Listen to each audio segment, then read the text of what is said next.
네, 감사합니다. 45분 되면 그 휩쓸을 좀 불어주시고 바로 퇴장하도록 하겠습니다. 방금 전에 목사님께서 제가 그 예배를 아주 철저하게 드린다고 이렇게 말씀하셔서 예배 시간에 잘 나오지 않는데 이렇게 오신다고 말씀드렸는데 가끔 예배 빼먹기도 하고 솔직하게 고백하도록 하겠습니다. 제가 오후에 예배를 좀 드리겠다고 하는 건 사실은 그 전에 목사님께서 김혜계 목사님께서 그 집회 요청이 오셔서 제가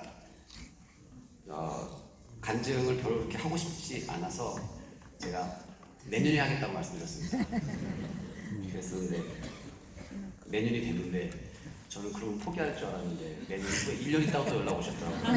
내년이 됐다고. 그래서 제가 집회를 하는데 저는 오전 집회는 절대 안 합니다. 그래서 오후반 합니다. 그 얘기는 사실은 저는 교회가 시골이라고 생각했어요. 그래서 되게 작은 줄 알았어요. 그래서 분명히 예배가 한 번밖에 없을 것이다, 오전에.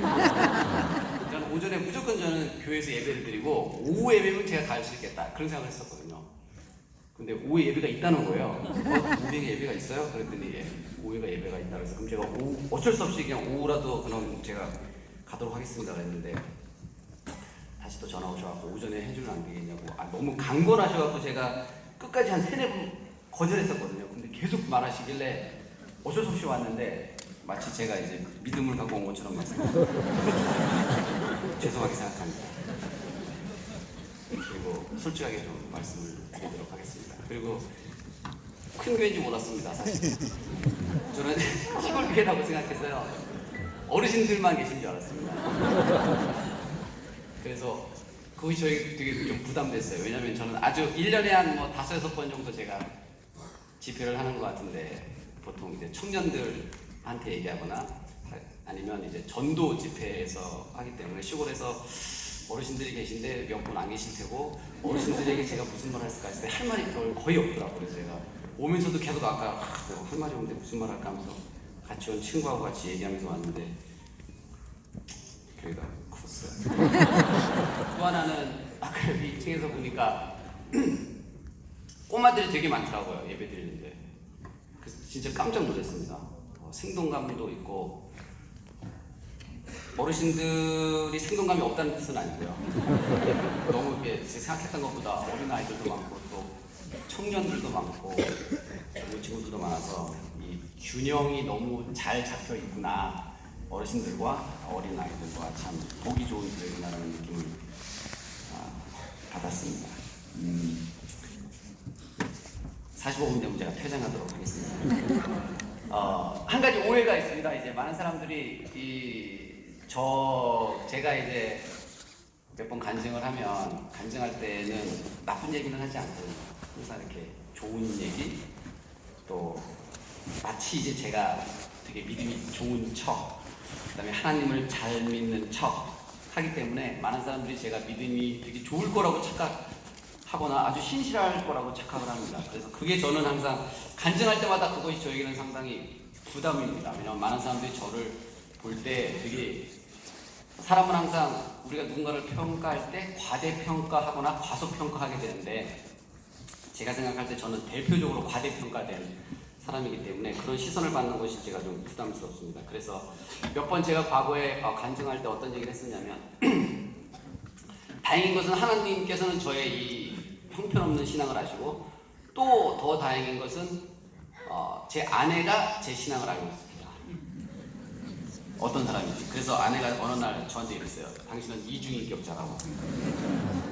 근데 제가 그 말을 듣고 인정했습니다. 왜 사람들 앞에서 믿음 좋은 척 하는데 왜 집에서 이렇게 하냐고. 그래서 제가 어쩔 수 없다고 제가 이렇게 얘기를 했습니다.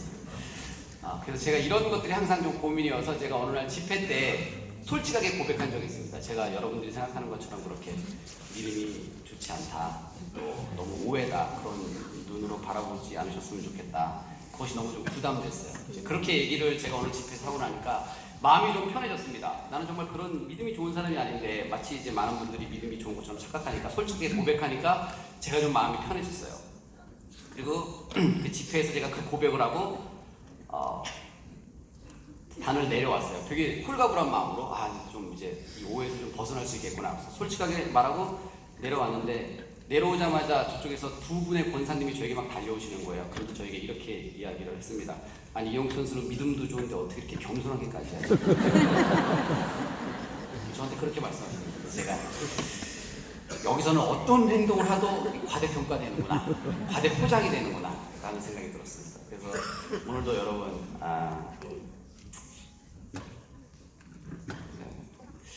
좀 뭐라 그럴까요? 저를 보러 온 이 눈빛에서 조금 더 제가 뭔가 좀 벗어났으면 하는 마음으로 제가 간증을 하도록 하겠습니다. 사실은 저는 어르신들이라고 생각해서 할 말이 되게 많지 않다고 생각했어요. 그래서 제가 경험했던 것들을 그냥 이야기했으면 좋겠다라는 생각이 들었는데 오늘 여기에 또 전도집회였더라고요. 몰랐습니다. 그래서 또 전도집회면 또 제가 또 갑자기 중간에 준비해 왔는데 다른 얘기 하고 싶은 생각이 들어서 상당히 혼란스럽지만 어쨌든 하나님께 맡기고 이야기를 하도록 하겠습니다. 저는 2002년 월드컵이 끝나고 나서 저에게는 한 가지 소원이 있었습니다. 그것이 뭐냐면 유럽에서 선수 생활을 하고 싶었습니다. 근데 그때 당시에 제가 저를 보니까 이 정도의 키에 이 정도의 체격, 그 다음에 제 축구의 기술로는 저는 절대로 유럽에서 선수 생활을 할 수 있는 실력을 갖고 있지 못했어요. 그래서 제가 어떻게 했냐면 2002년 월드컵이 끝나고 나서 6개월 동안 매일 아침 새벽에 하나님께 기도를 했습니다. 하나님 저 유럽에 보내주세요 라고 기도를 했습니다. 물론 저는 그런 기도들이 올바르지 않다라는 것도 알고 있었습니다. 왜냐하면 하나님을 우리가 믿는 신앙의 본질이 하나님을 이용해서 하나님께 뭔가를 구해서 우리가 얻어내는 것을 얻기 위한 것이 아니기 때문에 그래서 저는 그때 당시에 하나님을 믿은 지 1년, 2년밖에 되지 않았지만 믿음과 미신의 차이가 뭔지 제가 성경 공부를 통해서 알고 있었거든요. 하나님을 믿는 우리들의 이 미신과 믿음의 차이는 미신은 자기 자신은 변하지 않으면서 신의 마음을 바꿔서 내가 원하는 것을 얻어내는 것, 이것은 미신이죠. 그런데 믿음은 절대자이신 그분, 틀림이 없으신 그분 앞에 내가 나아가서 잘못된 내가 바뀌는 것이 믿음이거든요. 그런데 오늘날 많은 사람들이, 저도 마찬가지고 오늘날 많은 사람들이 하나님을 믿는다고 하면서도 믿음이 아니라 미신적 신앙으로 나아가고 하나님을 이용해서 내가 뭔가 얻어내려는 그런 신앙을 하고 있죠. 그래서 저도 제가 하나님께 유럽에 보내주세요 라고 기도하는 것들이 약간 올바르지 않을 수 있겠다 라는 생각이 들었어요. 근데 그럼에도 불구하고 저는 6개월 동안 기도했습니다. 왜냐하면 너무나 유럽에 가서 축구를 하고 싶은데 제 실력으로는 절대 불가능했으니까요. 그리고 한 6개월쯤이 됐는데 어떤 일이 있었냐면 2002년 11월 24일 3부 예배 11시 30분 온누리교회 서빙고 본당에서 제가 찬양을 하는데 우리 예배전에 찬양을 하잖아요. 일어나서 찬양을 하는데 갑자기 제 마음이 뜨거워지기 시작했어요. 그러면서 눈물이 나기 시작했고 또 한 가지 마음속에서 음성이 들리는데 어떤 음성이 들리냐면 이런 음성이 들리는 거예요. 갑자기 우리가 새벽 기도를 하고 뭐 하나님께 뭔가를 구하고 하더라도 새벽 기도 끝나고 우리가 일상에 돌아가면 다 잊어버리게 되잖아요. 근데 갑자기 제 마음속에서 어떤 생각이 들냐면 찬양 중에 가슴이 뜨거워지면서 눈물이 나면서 음성이 들리는데 제 가슴속에서 이런 음성이 들리는 거예요. 내가 너를 유럽에 보내주겠다 라는 한 문장이 딱 제 가슴속에 들렸어요. 찬양이 끝나고 나서 제가 너무나 놀랐죠. 그래서 제가 성경책에 기록해뒀습니다. 2002년 11월 24일 3부 예배에서 하나님께서 나에게 유럽에 보내주시겠다고 약속하셨다 라고 제가 적었어요. 왜냐하면 하나님께서 생각이 바뀌실 수도 있기 때문에 제가 빨리 생각이 바뀌시기 전에 빨리 제가 적었습니다. 제가 예배가 끝나고 나서 저에게는 확신이 있었습니다. 나 이제 유럽에 가는구나. 그런데 어떤 의심이 있었냐면 동시에 내가 유럽에 가긴 가는데 언제 가지? 10년 있다 가면 안 되는데 은퇴할 텐데 이런 생각이 들었어요. 내가 가는 건 맞는데 내가 언제 가는지에 대해서 확답을 못 받았네 라는 생각이 들었습니다. 하지만 분명한 것 하나는 나 이제 유럽에 가는구나 라는 너무나 큰 확신 같은 거 있었어요. 그 사건이 있고 나서 2주 후에 히딩크 감독님이 한국 대표팀 감독 2002년 월드컵에서 우리가 4강 가고 나서 바로 네덜란드 PSV 아인토벤이라는 팀의 감독을 하셨거든요. 2002년 월드컵 제가 그 음성을 듣고 나서 2주 있다가 히딩크 감독님이 한국에 오셨어요. 그리고 갑자기 저를 부르시는 거예요. 저는 정말 아무 생각 없이 나갔는데 거기서 감독님이 저에게 스카우트 제의를 했어요. 그리고 4주 있다가 제가 사인하고 네덜란드 PSV 아인토벤에 갔어요. 유럽 진출한 거죠.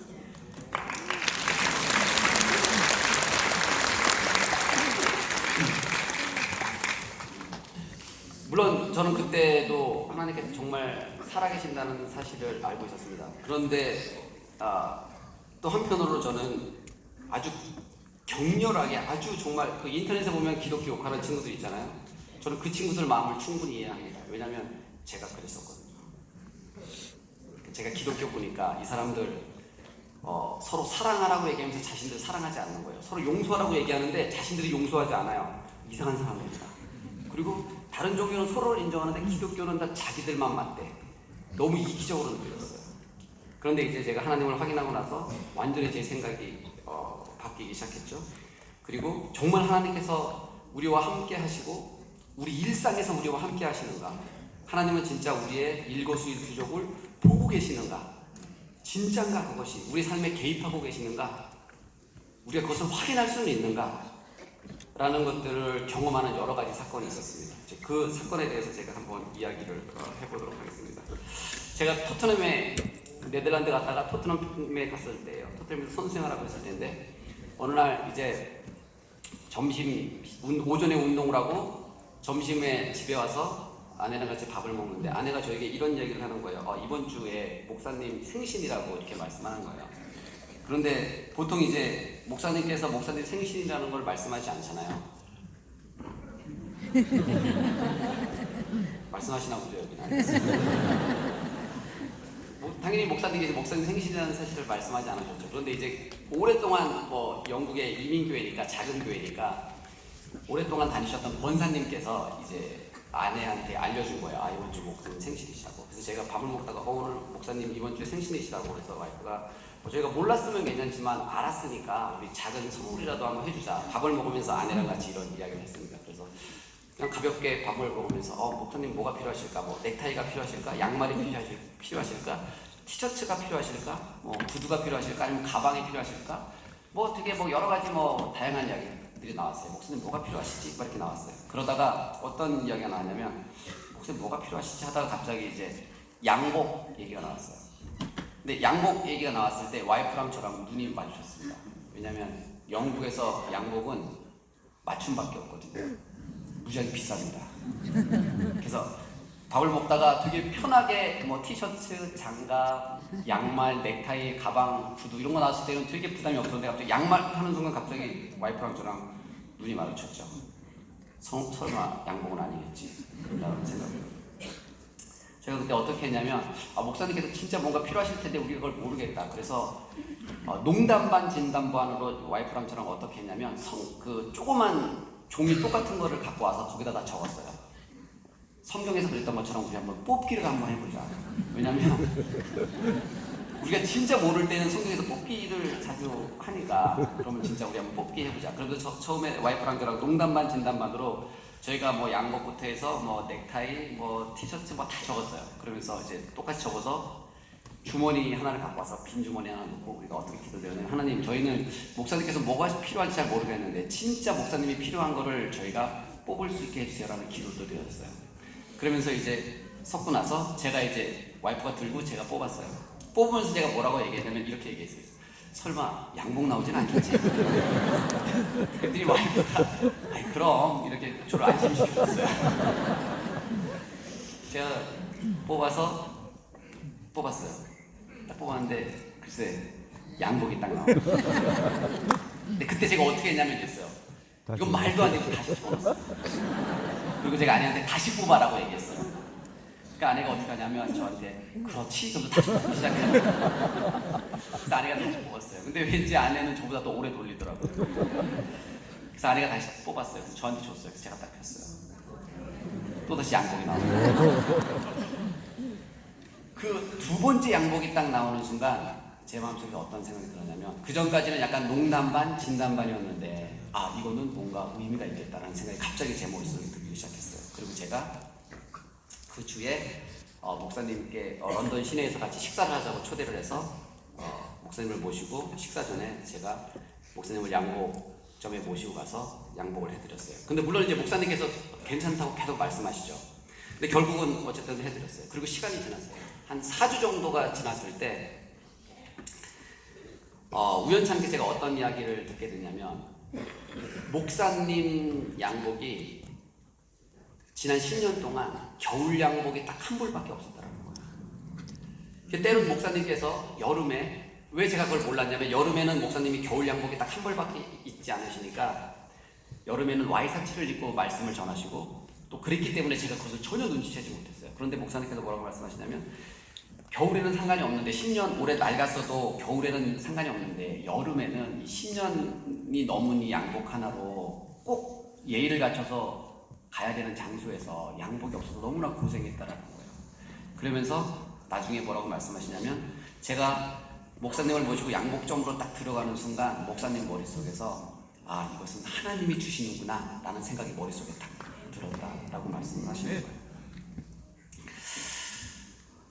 진짜 하나님께서는 우리 삶에 개입하고 계시고, 우리의 일구서 우리의 언행과 우리의 행동들을 계속해서 지켜보고 계시는가 라는 것에 어떤 확답 같은 것이 점점 쌓여야 되는 저에게 사건이었어요.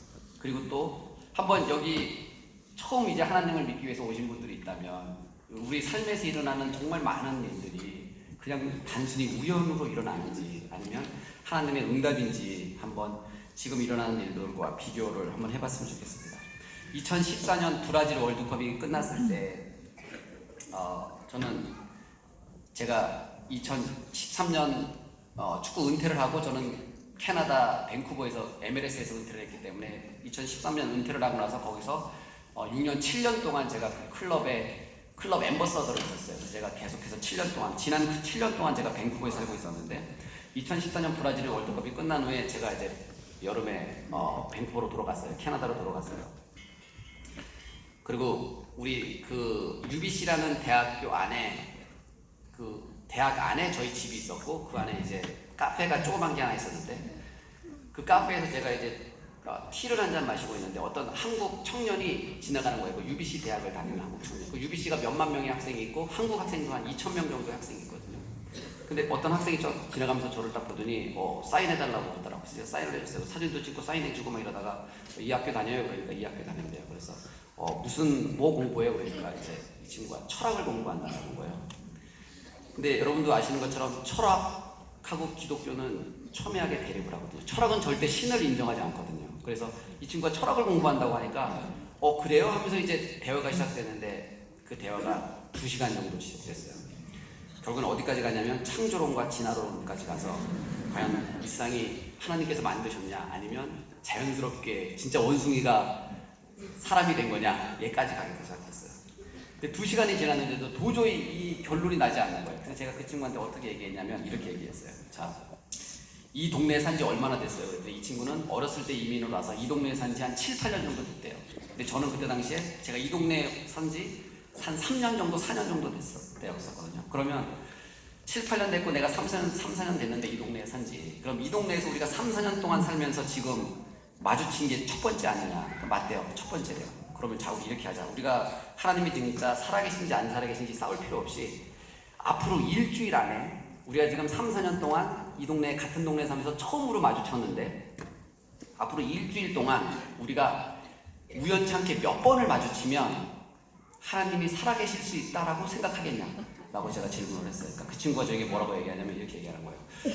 우리가 3, 4년 동안 지금까지 한 번 만났는데 앞으로 일주일 안에 우리가 몇 번을 만나면 진짜 하나님이 살아계실 수도 있다고 생각하겠느냐고 했더니 그 친구가 2번? 아니 3번 그러는 거예요. 3, 4년 동안 딱 지금 이제 처음으로 한 번 만났는데 앞으로 일주일 안에 3번을 만약에 우리가 우연찮게 만나면 진짜 내가 하나님 살아계신 거 다시 한번 생각해보겠다라고 이 친구가 저에게 얘기했어요. 그래서 제가 이 친구한테 뭐라고 얘기했냐면 이렇게 얘기했어요. 자, 그러면 우리 오늘 연락처를 주고받을 필요 없다. 만약에 우리가 일주일 안에 못 만나면 그냥 우리는 우리의 삶을 살면 된다. 그런데 만약에 3번 이상 만나면 그때 우리 연락처를 받으면 되니까 지금 우리 연락처를 받지 말고 헤어지자라고 말했어요. 그리고 일주일이 지났어요. 일주일이 지났을 때 제가 그 친구를 몇 번 만났는지 아세요? 우연찮게 6번 만났어요. 제가 어느 날 여기 되게 박수를 되게 자주 반응 좋은 것 같습니다. 어느 날 제가 수요일인가 목요일쯤에 밤 11시가 넘었어요. 11시, 한 11시 반 정도가 됐는데 갑자기 자려고 누웠는데 와이프가 저한테 이런 얘기를 하는 거예요. 지금 운전 연습을 하러 나가야 되겠다는 거예요. 그래서 내가 지금 이제 11시 넘었는데 어떻게 운전 연습을 하러 나가냐. 그러니까 오늘 와이프가 운전 연습을 오전에 하다가 라운드어바웃에서 약간 자기가 좀 헷갈린 게 있었는데 지금 자기가 자려고 누웠었거든요. 곰곰이 자면서 생각해보니까 그때 자기가 이렇게 했었어야 돼요. 지금 자기가 감이 왔대요. 지금 감이 왔을 때 나가야 돼요. 이 감이 사라지면 이거 안 된다는 거죠. 이 감을 잡으려면 지금 만약에 내가 지금 무조건 지금 나가서 운전 연습을 하고 그 라운드어바웃을 돌아봐야 되겠다는 거예요. 그래서 제가 아니 말도 안 돼. 지금 11시에 지금 나가겠다고 하는데 어쩔 수 없이 그래서 제가 이제 나갔습니다. 운전 연습을 하겠다고 하니까 나가서 조그만 뭐 캐나다에서 작은 마을이니까 그 밤 11시 되면 차가 한 대도 없거든요 거의. 그래서 계속 이제 차를 돌고 뭐 신호등 갔다 섰다 아무도 없는데 빨간불 섰다가 파란불이고 가고 막 이걸 계속 의미 없이 막 반복하고 있었어요. 와이프는 그렇지 하면서 뭐 여기서 막 연습을 하고 있고 그러다가 이제 라운드어바웃 앞에서 신호등이 딱 걸렸어요. 그래서 와이프가 쓰더라고요. 근데 제가 이렇게 아무 생각 없이 앞을 딱 보고 있는데 갑자기 어떤 청년 한 명이 신호등을 걸어가고 있는 거예요. 저 차 앞에서 바로. 딱 보니까 그 친구예요. 그래서 제가 그 창문을 내려서 제가 그 친구한테 이렇게 얘기했어요. 4번째다 라고 얘기했습니다. 제가 백미러로 보니까 그 친구가 아주 그 허망한 모습으로 저를 6번째는 어떻게 만나게 되냐면요. 6번째는 제가 그때 생각이 내가 된다라는 책을 쓰고 있었어요. 청년들한테 쓴 책을. 그 책이 막 마감이 좀 있어서 제가 막 열심히 막 뭐를 쓰고 있었는데 카페에서 그것도 그 동네 카페도 엄청 많거든요. 대학교 아니라서. 카페에서 책을 치고 있었는데 누가 갑자기 제 어깨를 탁 치는 거예요. 그 고개를 딱 들어보니까 그 친구예요. 근데 그 친구가 저에게 이러는 거예요. 다 어깨 치면서 형, 내가 이 카페에 오기 전에 형이 있을 것 같았어. 이렇게 얘기해요. 그래서 결국에는 제가 그 친구를 일주일 안에 6번 만났고요. 그 친구랑 저는 그 다음 주에 성경 공부를 시작했습니다.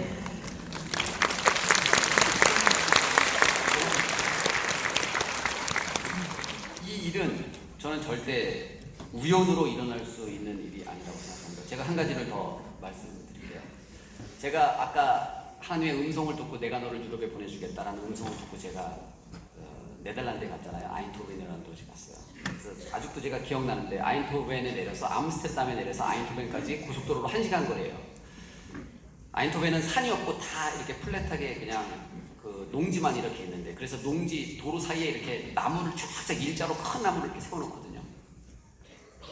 근데 제가 이제 막 하나님의 음성을 듣고 진짜 4주 있다가 그 기도가 응답되고 음성이 들은 것이 실제화되고 제가 이제 유럽에 진짜 간 상태였기 때문에 그때 당시 저는 제정신이 아니었습니다.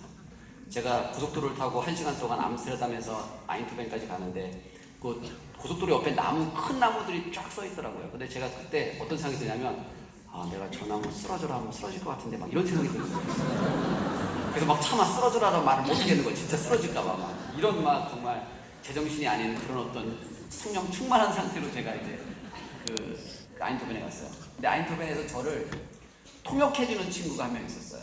근데 그 친구는 어렸을 때부터 그 교민이 있어요. 어렸을 때부터 네덜란드에 태어나서 네덜란드어가 거의 언어고 이제 한국어를 조금 하지만 쓰는 거는 잘 쓰지 못하는데 한국말은 되게 잘해요. 그런 친구였어요. 근데 이 친구가 어렸을 때부터 부모님을 따라서 교회를 계속 다녔는데 하나님 정말 살아계셔 그러면 이 친구가 대답하지 못하는 거예요. 하나님은 뭐 마음속에 있는 거지. 꼭 종교는 다 어떤 것이든 괜찮고 막 이렇게 얘기하는 친구였어요. 뭔가 어렸을 때부터 교회는 종종 다녔지만 하나님에 대한 확신은 없는 그런 친구였는데 제가 어쨌든 그곳에 가서 한 3, 4주 지나면서 이제 첫 번째 주일이 맞이했어요. 첫 번째 주일을 맞이했고 네덜란드가 어떻게 되어 있냐면 여기 암스테르담이 있고요. 제가 살았던 PSV 아인토벤이라는 도시가 있고 여기 로테르담이라는 도시가 여기 또 있어요. 근데 이 삼각형의 도시는 각각 1시간의 거리예요.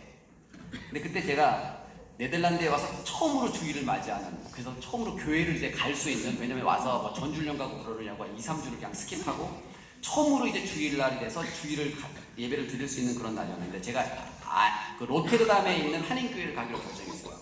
교회가 암스테르담과 로테르담에 있는데 로테르담에 있는 한인교회를 제가 가기로 결정했어요. 그런데 로테르담에 한인교회가 있는 건 아는데 어디 있는지 제가 위치를 모르는 거예요. 그래서 그 친구 보고 같이 가자고 했죠. 근데 그 친구는 자신이 로테르담에 있는 대학을 나와서 로테르담 지리는 잘 아는데 집은 암스테르담이고, 근데 로테르담에 그 한인교회를 한 번도 간 적이 없기 때문에 어떻게 가는지 모르겠다는 거예요. 근데 제 마음속에 이런 생각이 있었어요. 두 가지 마음이 있었는데, 첫 번째는 처음에 내가 왔는데 하나님께서 나에게 교회를 갈 것을 분명히 예비해 주셨을 거다. 그리고 두 번째는 이 친구에게 하나님이 좀 살아계신 걸 좀 증명하고 싶다, 보여주고 싶다, 그런 생각이 있었어요. 그런데 11시 예배였는데 저희가 딱 10시에 나왔어요. 그러니까 시간이 딱 1시간밖에 없어요. 그래서 바로 알고 가면 예배 시간이 늦지 않는데 조금이라도 헤매면 예배 시간을 늦을 상황이었어요. 근데 그 친구가 이렇게 얘기하더라고요. 형, 내가 로테르담까지는 뭐 고속도로가 있어서 가는데 저는 교회가 어딘지 몰라요 라고 얘기했어요. 근데 제가 차를 타면서 그 친구한테 뭐라고 얘기했냐면, 그 두 마음이 저에게 들어서 제가 이렇게 얘기했어요. 내가 처음으로 하나님의 음성을 듣고 이곳에 왔는데 하나님은 나에게 예배를 늦게 하실 리가 없다 라는 마음이 저한테 딱 드는 거예요. 그래서 제가 뭐라고 얘기했냐면, 야, 일단 네가 가고 싶은 데로 가, 거기에 교회가 있을 거야 라고 얘기했어요. 근데 그 친구가 예? 하더니 그냥 탔어요. 그래서 막 얘기를 하다가 이제 로테르담에 도착했는데, 로테르담 그 고속도로 정션이 막 나오기 시작했어요. 그러니까 그 친구가 이렇게 얘기하는 거예요.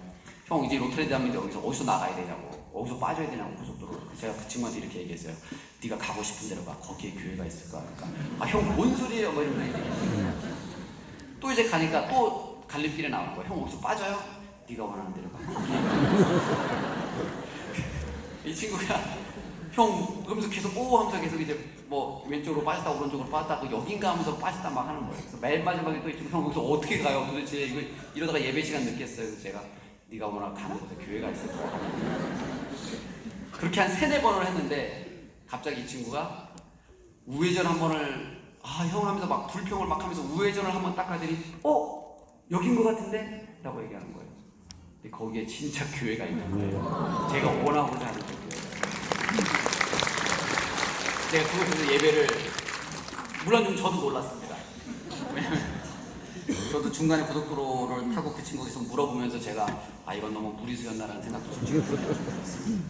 근데 어쨌든 그 일이 일어났어요. 근데 저도 놀랬고 그 친구도 놀랐어요. 그러니까 그 친구가 예배를 시간에 아무 말도 하지 않더라고요.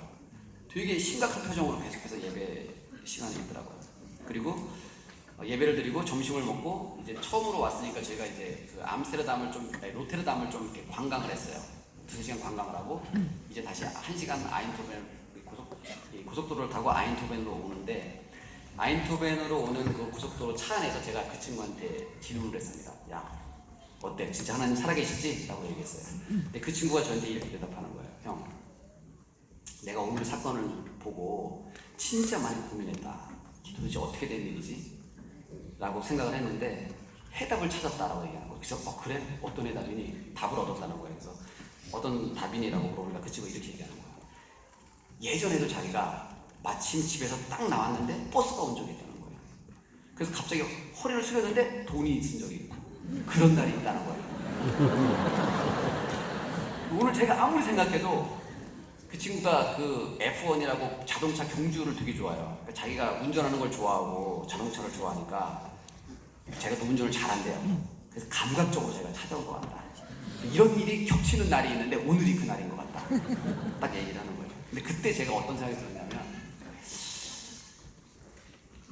하나님을 일상에서 일어나는 우리의 삶의 모든 일이 하나님을 믿는 사람에게는 응답인데 하나님을 믿지 않게 되면 그냥 우연일 뿐이구나.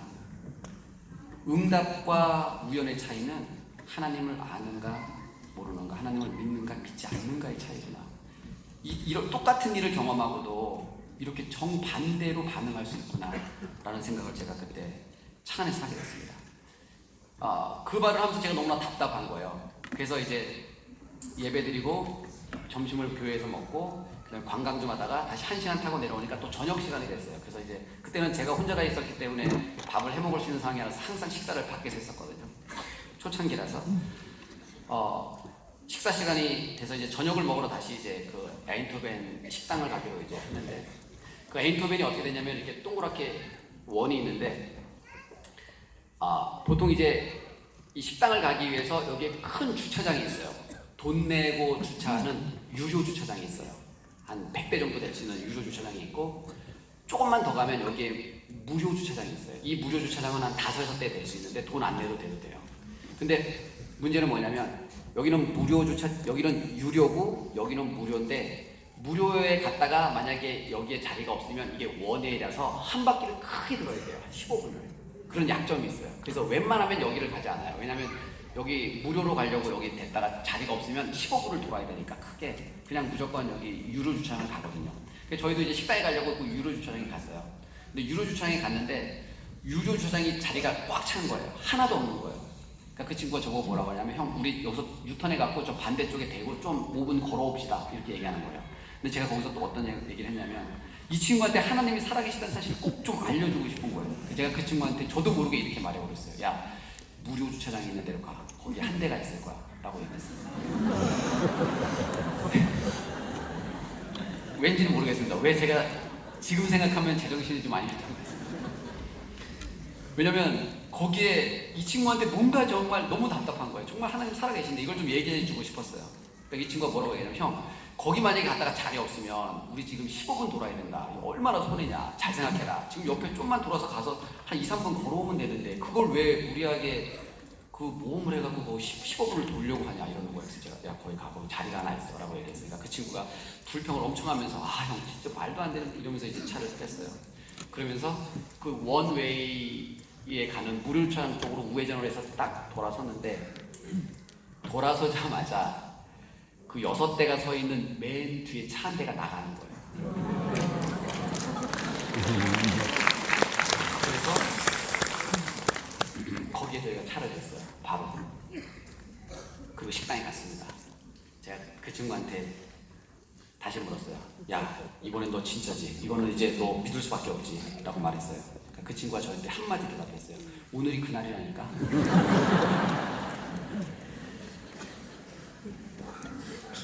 도저히 제가 넘을 수 없는 벽을 갖고 있었습니다.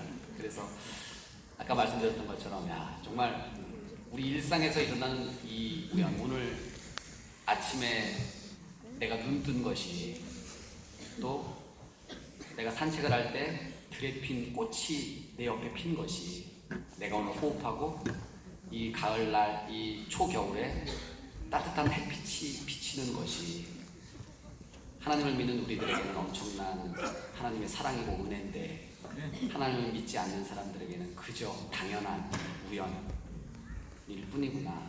이것을 인식하고 사는 삶하고 인식하지 못하는 삶하고 얼마나 큰 차이가 있는가라는 생각을 제가 하게 됐습니다. 제가 하나님을 믿기 전에 저에게는 이런 의심이 있었어요.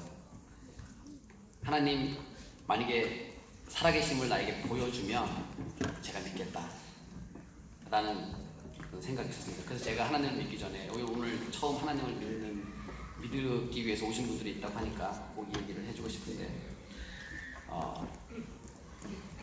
제가 처음에 하나님을 믿을 때 제가 하나님께 이런 기도를 드렸어요. 하나님, 제가 하나님을 믿는 사람들을 보니까 저 사람들 보고서는 하나님 살아계시지 않는 게 확실하다. 죄송합니다. 하나님이 살아계실지도 모르는데 저 믿는 사람들 보니까 분명히 하나님 살아계시지 않다. 자, 그러면 제가 믿는 사람들을 생각하지 말고 정말 하나님이 살아계시고 나를 창조하셨고 만드셨고 죽은 이후에 천국과 지옥을 나누시는 분이시라면, 그래서 나를 그렇게 저 친구들이 얘기하는 것처럼, 제 친구가 얘기하는 것처럼 하나님이 정말 사랑하시는 분이라면 제 앞에 잠깐 지금 나타났다 사라져 보셔라. 그럼 내가 믿겠다. 혹은 그때 당시 제 앞에 컵이 있었거든요. 테이블에. 이 컵을 여기서 요만큼만 스스로 움직이지, 아니면 여기서 요만큼만 이렇게 해주시면 내가 그거 보면 내가 믿겠다. 그런데 저 이상한 사람들이 하나님 살아계시다고 하는 건 도저히 못 믿겠다. 이렇게 얘기했어요. 그러니까 결국에는 뭐냐면 보여주면 믿겠다였죠.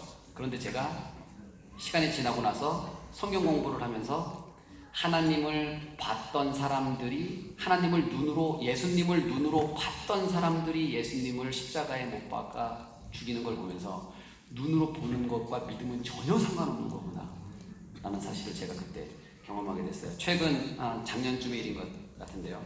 최근에 제가 좀 전도하고 싶은 노신사 한 분이 계셨어요.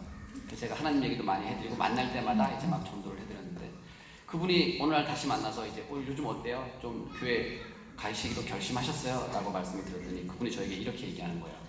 하나님 정말 믿고 싶은데 안 믿어져, 안 느껴져 라고 이야기하는 거예요.